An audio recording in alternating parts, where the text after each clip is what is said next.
Hi అండి. అందరికీ నమస్కారం. Welcome to my channel. ఈ వీడియోలో ఏపీ ప్రభుత్వ ఉద్యోగులకు మరియు పెన్షనర్లకు 2018 నుంచి 2025 వరకు ఉన్నటువంటి పెండింగ్ డీఏ బిల్లుల చెల్లింపుల గురించిన తాజా సమాచారం తెలుసుకుందాము.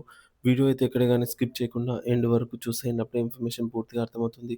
అలాగే వీడియో చూస్తున్న ప్రతి ఒక్కరు వీడియోకైతే లైక్ చేయండి ఫ్రెండ్స్. ఈ వీడియోని తోటి ఉద్యోగ, పెన్షన్ మిత్రులతో అయితే షేర్ చేయండి.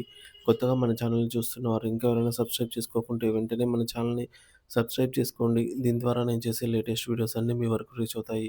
ఇక ఆలస్యం చేయకుండా వివరాల్లోకైతే వెళ్ళిపోదాము.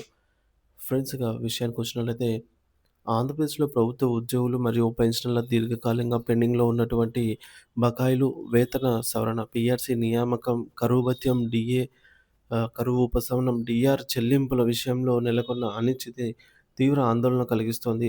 2018 నుంచి 2025 వరకు చెల్లించాల్సిన వివిధ రకాల బకాయిల మొత్తం అంచనా 30,000 కోట్ల రూపాయలకు పైగా ఉంటుందని అంచనా. ఈ భారీ మొత్తంలో ఉన్న పెండింగ్ బిల్లులు ప్రభుత్వం నుంచి ఎటువంటి స్పష్టమైన ప్రకటన లేకపోవడం ఉద్యోగులు మరియు పెన్షనర్లలో తీవ్ర నిరాశ రేకెత్తిస్తోంది.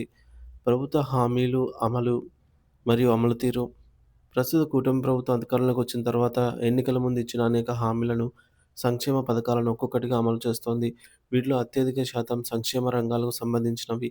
అయితే ఉద్యోగులు మరియు పెన్షనర్లకు ఇచ్చిన హామీల విషయానికొస్తే ప్రతి నెల మొదటి వారంలో జీతాలు మరియు పెన్షన్లు చెల్లించడం మినహా మిగిలిన ఏ ఒక్క హామీని కూడా పూర్తి స్థాయిలో అమలు కాలేదు. కనీసం వాటి గురించి ఆలోచించిన దాఖలు కూడా కనిపించడం లేదని ఉద్యోగులు ఆవేదన వ్యక్తం చేస్తున్నారు. ప్రధాన సమస్యలు మరియు పెండింగ్ బకాయిల విషయానికి వచ్చినట్లయితే డీఏ, డీఆర్ బకాయిలు 2018 జూలై 1 నుంచి చెల్లించవలసిన డీఏ బకాయిలను గత ప్రభుత్వం రెగ్యులర్ జీతాలతో కలిపి చెల్లించినప్పటికీ వాటి ఎరియర్స్‌ను అయితే నిలిపివేసింది. 11వ పీఆర్సీ అమలు తర్వాత కూడా ఇదే పరిస్థితి కొనసాగింది. రెగ్యులర్ డీఏలు మంజూరైనప్పటికీ వాటి ఎరియర్స్ చెల్లించకపోవడంతో ఉద్యోగులు, పెన్షనర్లు లక్షలాది రూపాయలు నష్టపోతున్నారు. ప్రస్తుత ప్రభుత్వం అధికారంలోకి వచ్చాక ఇప్పటికీ 4 డీఏ, డీఆర్ బకాయిలు పెండింగ్‌లో ఉంచింది ప్రభుత్వం. సో, గత ప్రభుత్వం రెగ్యులర్ చెల్లింపులైనా చేసినప్పటికీ ఈ ప్రభుత్వం మాత్రం రెగ్యులర్ చెల్లింపులు కూడా చెల్లించకపోగా అరియర్స్ విషయానికొచ్చినట్లయితే అసలు ఆ ఊసే లేదు. ఇక 11వ పీఆర్సీ అరియర్స్ విషయానికొచ్చినట్లయితే 11వ పీఆర్సీలో మానిటరీ బెనిఫిట్ కింద 2020 ఏప్రిల్ నుంచి 2021 డిసెంబర్ వరకు చెల్లించాల్సిన పీఆర్సీ అరియర్స్ బకాయిలను ప్రభుత్వం 4 విడతలుగా చెల్లిస్తామని ఆనాడు హామీ ఇచ్చింది. కానీ నేటికి ఒక్క విడత కూడా ఉద్యోగుల ఖాతాల్లో జమ కాలేదు. 12వ పీఆర్సీ నియామకం మరియు ఐఆర్ 2023 జూలై 1 నుంచి అమలు కావాల్సిన 12వ పీఆర్సీ నియామకం గురించి ప్రభుత్వం కనీసం ప్రస్తావించడం లేదు. అలాగే మధ్యంతర భృతి ఐఆర్ మంజూరు విషయంలో కూడా ఎటువంటి ప్రకటన లేదు. ఇది ఉద్యోగుల ఆర్థిక ప్రణాళికను తీవ్రంగా దెబ్బతీస్తోంది. డిసెంబర్ 2021 తర్వాత పదవి విరమణ పొందిన ఉద్యోగుల బకాయిలు 2018 జూలై 1 నుంచి 2021 డిసెంబర్ 31 వరకు మధ్య కాలంలో పదవీ విరమణ పొందిన ఉద్యోగులకు రావాల్సిన డీఏ బకాయిలు, వాటిపైన లీవ్ ఎన్కాష్‌మెంట్ డిఫరెన్స్‌లు చెల్లింపులు కూడా నిలిచిపోయాయి. ఈ బిల్లులను నిరాకరిస్తూ వాటికి ప్రత్యేక ఉత్తర్వులు రావాలని అయితే అధికారులు చెబుతూ ఉన్నారు.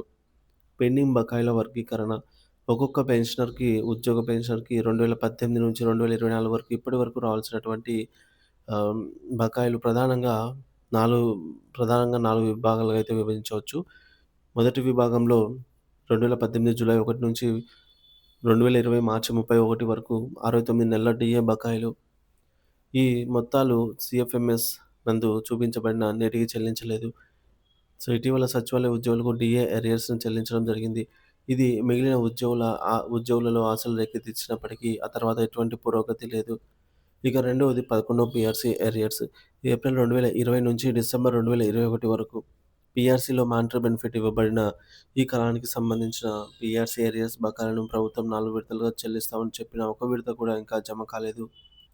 ఇక మూడో విభాగంలో 11వ పీఆర్సీ అమలు తర్వాత డీఏ, డీఆర్ అరియర్స్ జనవరి 2022 నుంచి సెప్టెంబర్ 2025 వరకు ఈ కాలానికి చెల్లించాల్సిన డీఏ అరియర్స్‌ను అసలు బిల్లు ఎనేబుల్ చేసుకునే అవకాశం ఇంతవరకు ఇవ్వలేదు.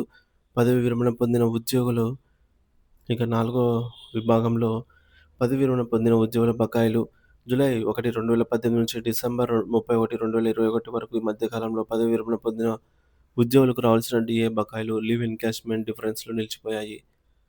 ఉద్యోగ సంఘాల పాత్ర మరియు ఆవశ్యకత ప్రస్తుత పరిస్థితుల్లో రాష్ట్రంలో ఉన్న ప్రధాన ఉద్యోగ, ఉపాధ్యాయ, పెన్షనర్ సంఘాలు తమ వ్యక్తిగత ఎజెండాలను పక్కన పెట్టి ఒకే ఎజెండా కిందికి వచ్చి సమస్యలపై సంయుక్త పోరాటం చేయవలసిన అవసరం ఎంతైనా ఉంది. ఐక్యంగా పోరాడితే తప్ప ప్రస్తుత సమస్యలు పరిష్కారం కావని సామాన్య ఉద్యోగులు, పెన్షనర్లు అభిప్రాయపడుతున్నారు. నాయకులు సంఘాలను ఏకతాటిపైకి తీసుకొచ్చి ఏకీకృత పోరాటానికి పిలుపునివ్వాలని వారు కోరుకుంటున్నారు. ఆంధ్రప్రదేశ్ ప్రభుత్వం ఉద్యోగులు, పెన్షనర్ల దీర్ఘకాలంగా పెండింగ్‌లో ఉన్న బకాయిల చెల్లింపులు, డీఏ, డీఆర్ మంజూరు, అలాగే 12వ పీఆర్సీ నియామకం వంటి కీలక అంశాలపై తక్షణమే దృష్టి సారించాలి. వారి ఆర్థిక సమస్యలను పరిష్కరించడం ద్వారా మాత్రమే ప్రభుత్వ యంత్రాంగం యొక్క సామర్థ్యం మరియు నైతిక స్థైర్యం పెంపొందుతుంది. ఉద్యోగుల ఆందోళనను విస్మరించడం రాష్ట్ర అభివృద్ధి, సుస్థిరతకు మంచిది కాదు. తక్షణ చర్యలు చేపట్టి ఉద్యోగులకు, పెన్షనర్లకు ఆర్థిక ఉపశమనాన్ని కలిగించాలని వారు డిమాండ్ చేస్తూ ఉన్నారు.